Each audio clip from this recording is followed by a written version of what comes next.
Welcome to BBC London with me, Riz Latif, as tonight people across the capital join the nation and the royal family in paying tribute to His Royal Highness the Duke of Edinburgh, who died today. This evening, in a special programme, we reflect on a life dedicated to public service and hear from some of those who met Prince Philip over the years.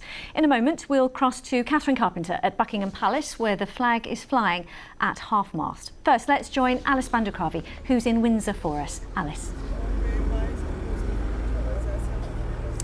We know that Windsor occupied a special place in the Duke of Edinburgh's heart, and it was here at Windsor Castle where Prince Philip died peacefully this morning. Windsor is a royal town, and it's here where the Queen and Prince Philip spent most of their time during this pandemic, except of course for the 2 hospital stays for Prince Philip in the last few months. And people have been flocking here today to lay flowers, to pay tribute, as Victoria Hollins reports. In the pub, just a stone's throw from Windsor Castle and the Long Walk, they're paying tribute to a man often seen walking or riding by. Nearly every morning he was always riding his ponies on his carriage, always come past here on his own with a couple of grooms on the back, and it was like he was just doing what he liked to do and he loved it. Did you ever have any interaction with him at all? A couple of times he's been past, he's commented on the wonderful flowers that we've got outside the pub. We know so many of the locals, the grooms especially, who work so closely with him. They're going to be really sad, and our thoughts and prayers are with them also. Among those locals is Linny, who joined hundreds of others walking to lay flowers close by. People just do not know how much effort he made in the Windsor Great Park, and we are in there almost every day. And you walk past people, and I walk past them thinking, I wonder if you know how much the Duke did, how many trees he planted. It was here in Windsor where the Duke spent his last weeks after being discharged from hospital. Floral tributes built around the castle throughout the day. Alice brought her own. She wrote to the Duke whilst he was in hospital and received a card in return. I think they've lost a really wonderful gentleman who just knew how to support his country, his family and his wife, and I think there won't be many more like him, I don't think. I remember meeting him Her Majesty's 90th birthday. He came to speak to me. Just over there it was, the happiest day of my life. I feel so sad for the death of the prince, that's why I brought some flowers. You're emotional? Yeah, I am. He did for so much, for so many. Derek Prime has had a ringside seat for royal events from the shop where he's worked for 40 years. He says the monarchy has lost a huge amount. Humour, you'll do as I say, type of thing, and generally a support for the Queen. No matter where she was, he was there. If he wasn't directly behind her, then he was directly in front of her or next door. But he was there. He was always there. As you can see, people are still heading towards Windsor Castle here this evening, and despite this outpouring of tributes, the palace is asking people to stay away. They're asking people to respect the rules of lockdown and, if possible, not to leave flowers. OK, Alice, we will leave it there. Many thanks. Well, from Windsor, let's cross now to Catherine Carpenter at Buckingham Palace, which also might be a focal point for many. Yes, Riz, there's still a small crowd here this evening, a couple of hundred people, because as well as being the administrative headquarters of the monarch, the royal family described this as their family home in London. And in the statement from the palace earlier today, they said that the royal family joins with people from around the world in mourning, and there is certainly representation from across the globe here this evening. Not the usual tourists, of course, but certainly plenty of international media. Here in London, the Commissioner of the Metropolitan Police, Cressida Dick, is among those who has paid tribute to the Duke of Edinburgh. She said he was a great supporter of the Met and of the wider emergency services. And the Mayor of London, Sadiq Khan, has spoken of the positive impact the Duke of Edinburgh had on London. Today we're mourning the loss of an extraordinary man who dedicated his life to public service and helping others. And I'm sure I speak on behalf of all London when I say we're holding in our thoughts Her Majesty the Queen, who is grieving the loss of her husband for more than 70 years.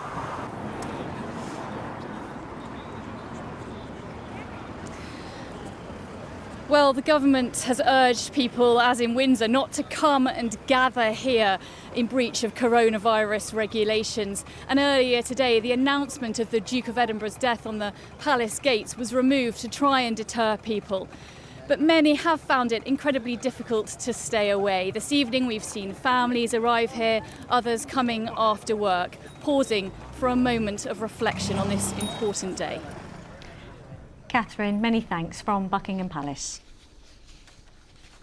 We heard from the Mayor there, didn't we? Well, among the key figures in the capital paying tribute today was the Bishop of London, Sarah Mullally. To declare a lifelong dedication is to take a huge risk, to embark on a costly venture. It is clear to me that the Queen's words spoken about her husband over 20 years ago remain as true today. We owe him a debt greater than he would ever claim, or we shall ever know. My prayers are with Her Majesty the Queen and the royal family at this time. I pray that they may know God's comfort and peace. The Bishop of London speaking there, paying tribute. Well, let's reflect now on Prince Philip's legacy here in London, because in the 1950s he set up the Duke of Edinburgh's award to help give young people opportunities they might not otherwise have. The scheme has grown round the world and nearly 8 million young people have taken part, including many Londoners. Asad Ahmed has been hearing from some of them.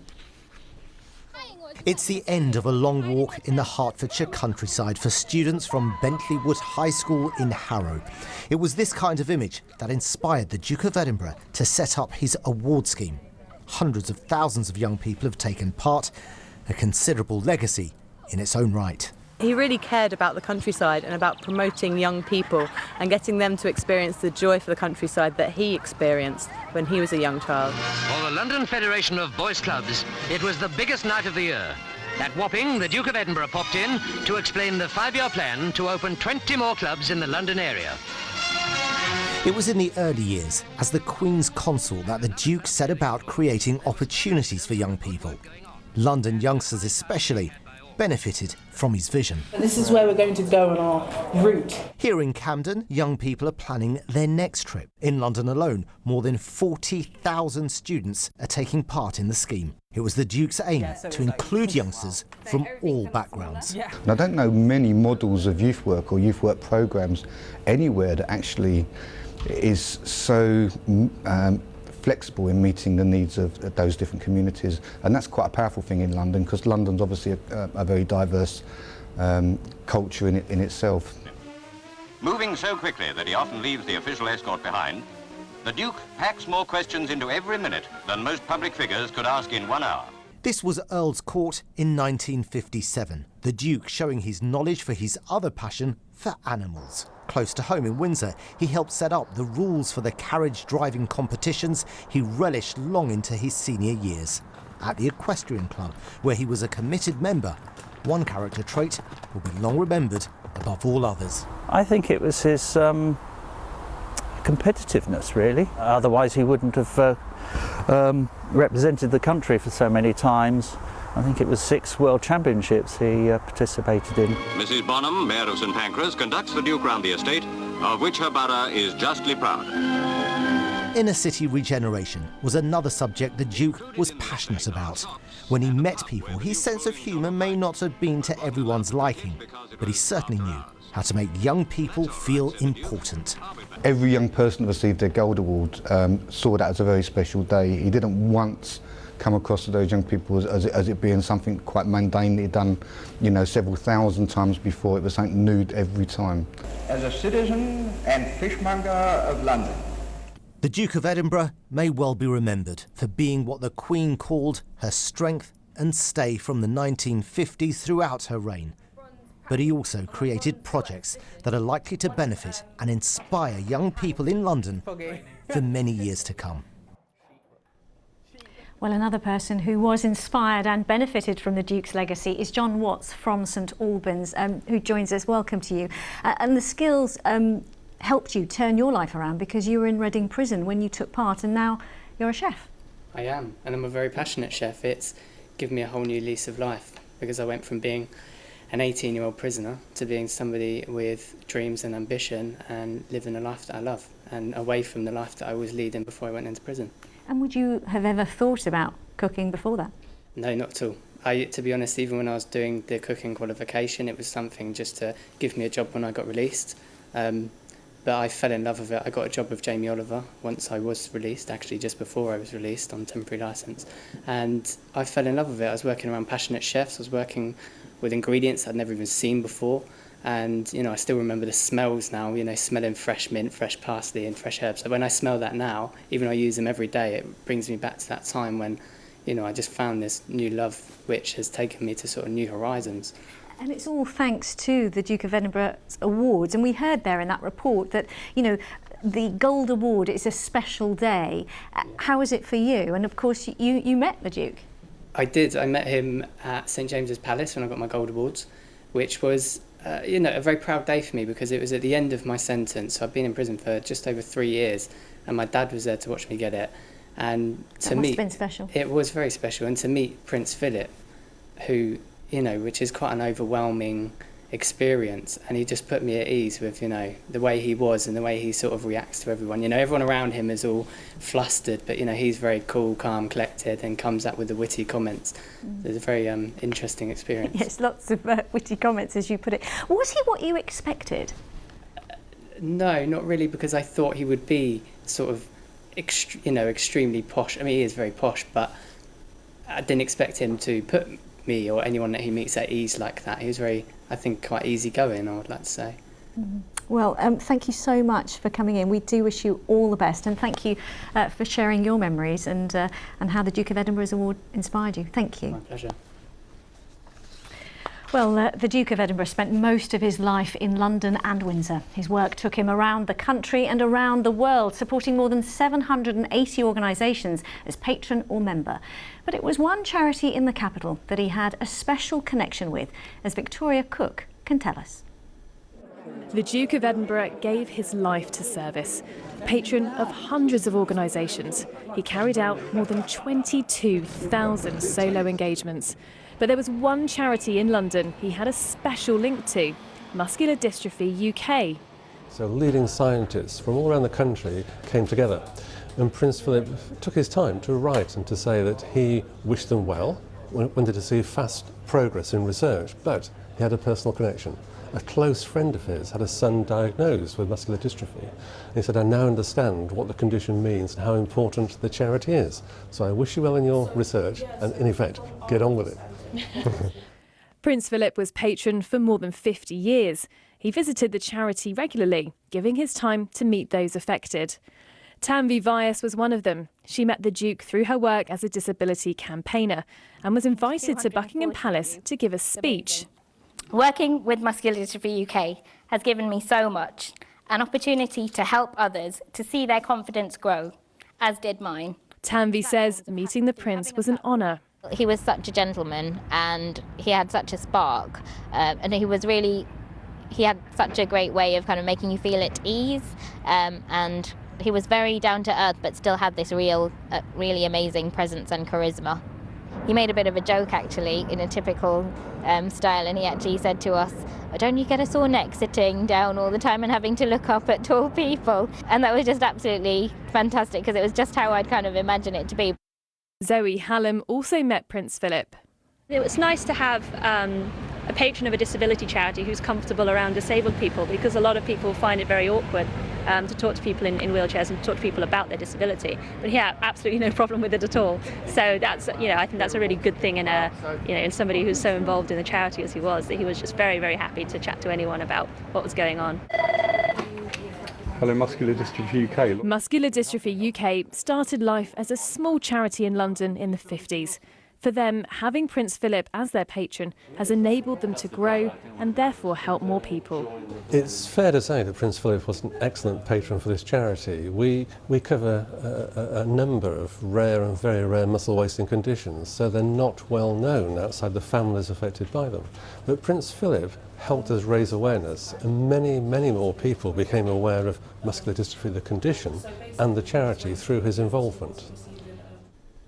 Well, joining me now is historian and author Professor Kate Williams. Good to see you. As we heard there, you know, how important Prince Philip's support was to charities, and many of the hundreds of organisations he supported were here in London. Yes, that's right. Prince Philip, as you were saying, he spent most of his life in London, and as soon as he finished his war service and he came to live in Britain and was constantly coming to London because he was courting the Queen here. He became very well known about London because he and the Queen were going out when she was Princess Elizabeth, going out, courting, developing their relationship. Prince Philip really has been so integral to charity, and there are so many charities within London and organisations that he supported, particularly, I think, when it came to his interest in design, commercial design, engineering. He was very important in setting up the Royal Academy Royal College of Engineering and his design prize. He's given so much to the capital. And we've heard, you know, understandably much about his, you know, a life dedicated to service. And of course, he was active with public engagements until, you know, quite recently, really. Well, that's it. He has died very sadly just short of his 100th birthday, but he only gave up. He only retired in 2017, and he still did a few bits and pieces after that. So he retired in 2017, just a few years ago. And really his energy, his effort and his commitment to his charities was 100% right up until 2017. So he was so devoted to his role. I think Prince Philip was someone who didn't expect to become consort as early as he did. The Queen did not expect to become Queen just in her mid-20s. They thought they had 10, 15, even 20 years to go. And he was thrown into this new role, had to give up his naval role, and he really dedicated himself to it with so much effort and so much devotion to both supporting the Queen, supporting the monarchy and modernising it and bringing it into the new world of technology and travel, but also in developing the role of consort and saying, I have my own areas, the Duke of Edinburgh Award, which you were just talking about there, the charities, conservation, design, engineering, all of his endeavours. And it really is very striking, isn't it, Riz? You know, next year is the Queen's Platinum Jubilee. What an incredible moment. And we were expecting to see, although smaller, perhaps smaller due to COVID, but smaller celebrations than the Diamond Jubilee, but still big celebrations next year. And it will be sad that she's reached this incredible milestone, but he will not be by her side. Absolutely. He was the longest consort, wasn't he, in British history. How important was his support for the Queen? The Queen called him my strength and my stay. She fell in love with him at the age of 13. He was the top-rated naval cadet at the time in Dartmouth Naval College, about to go off to war, about to go off to fight the Second World War. They wrote to each other throughout the Second World War, and he came to stay with her and the family at Windsor Castle. Queen and Princess Margaret used to put on these lovely pantomimes. He came to stay with her, and that's when the relationship, she fell in love with him when she was 13, he was much older. When she was 16, 17, he began to see her as a future wife and really fell in love with her. And it was such a moment. You know, I've got this letter I found him saying to the Queen's mother, to have fallen in love completely and unreservedly makes all one's personal troubles seem small. He wrote that just before his marriage to the Queen in 1947. And he's always been there for her, continually, always there by her side. But as an advisor, as someone to discuss, he was never telling her what to do, but always there to listen to her. And particularly during the last year or so, the pandemic, because they have been bubbling together at Windsor. And usually the royal family Christmas is a huge occasion. This time it was really just the Queen and Prince Philip. So it will be incredibly hard for both the monarchy and the Queen to have lost someone who gave so much devotion, so much support, and brought in so many ideas, so many new ideas about travel, about international relations, and about engaging with technology, particularly television. And I know it's hard to sum up in perhaps one line, but from your perspective as a historian, for the capital, what is his legacy, do you think? I think Prince Philip has a great legacy for the capital. And if we think about, he was born in 1921 at a time when women didn't even have the vote, not until just a few years later, because women over 30 get the vote. He's seen the world change in immeasurable ways. Really, he's a bridge from the Edwardian era right through to now. And the legacy, he's one of the last people who can remember World War II, who served in World War II. The Queen is the other one. And that great generation who fought for our freedom, so many of them are gone now, who fought for the freedom of London. And I think everything that he's done for the capital, for the country, it is a great legacy. OK.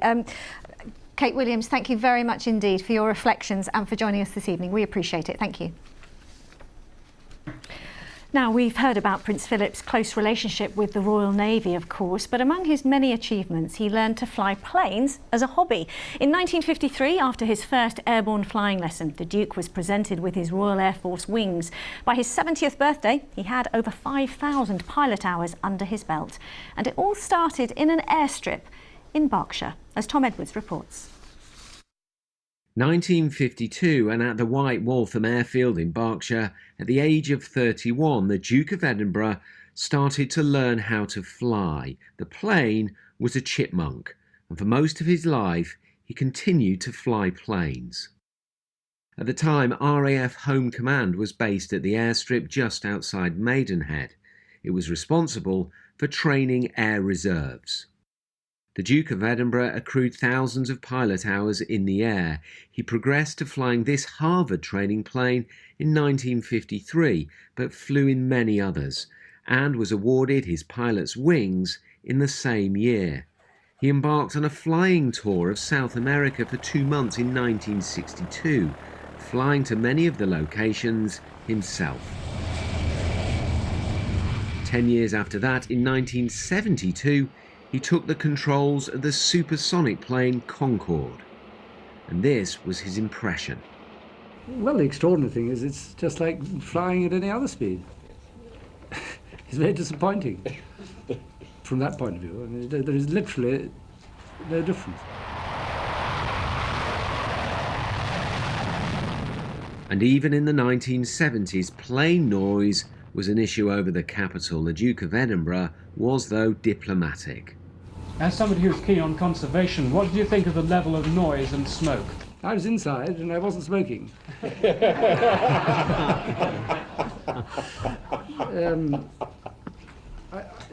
noise, of course, you don't have to talk to me about aircraft noise. If you look on the map, you'll see that Windsor Castle is not very far from the end of London Airport. The main runway is at London Airport at one end, and Buckingham Palace is not very far from it at the other. And as for the aircraft noise, we know all about it. I haven't gone around with a meter to read the noise of these engines. On the other hand, we were discussing this earlier on, and no one is more conscious of the noise problem than the makers. And in fact, they're spending a great deal of money in trying to reduce the noise.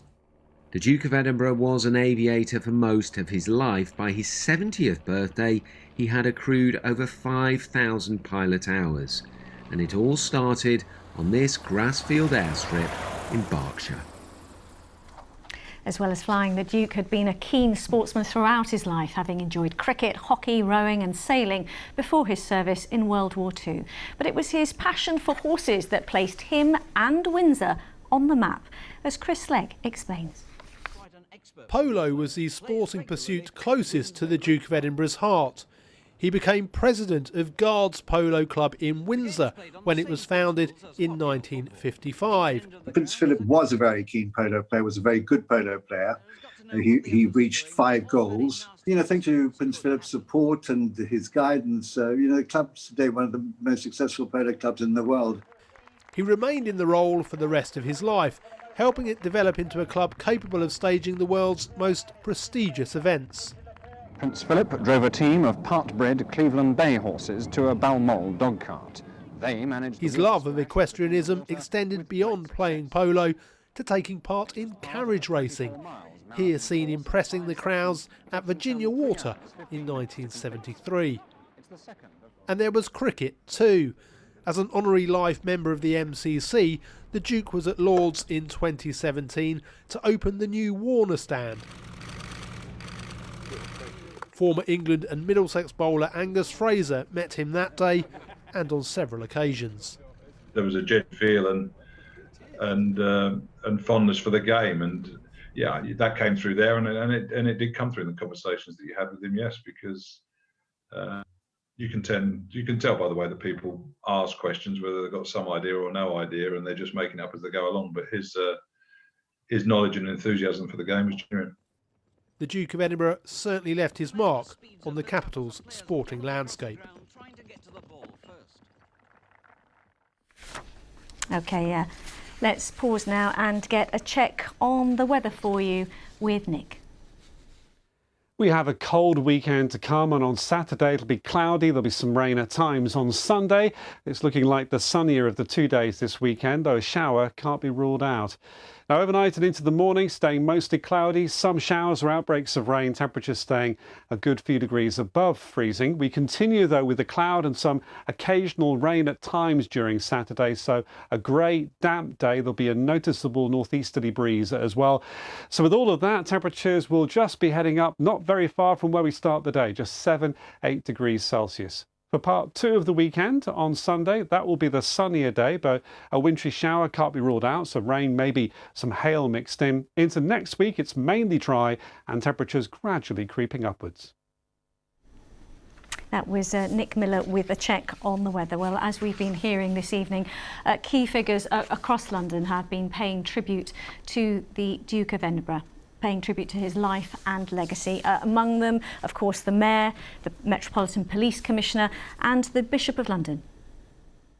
To declare a lifelong dedication is to take a huge risk, to embark on a costly venture. It is clear to me that the Queen's words spoken about her husband over 20 years ago remain as true today. We owe him a debt greater than he would ever claim, or we shall ever know. My prayers are with Her Majesty the Queen and the royal family at this time. I pray that they may know God's. That was Sarah Mullally, the Bishop of London, and as I mentioned earlier, the Mayor was also paying tribute to Prince Philip.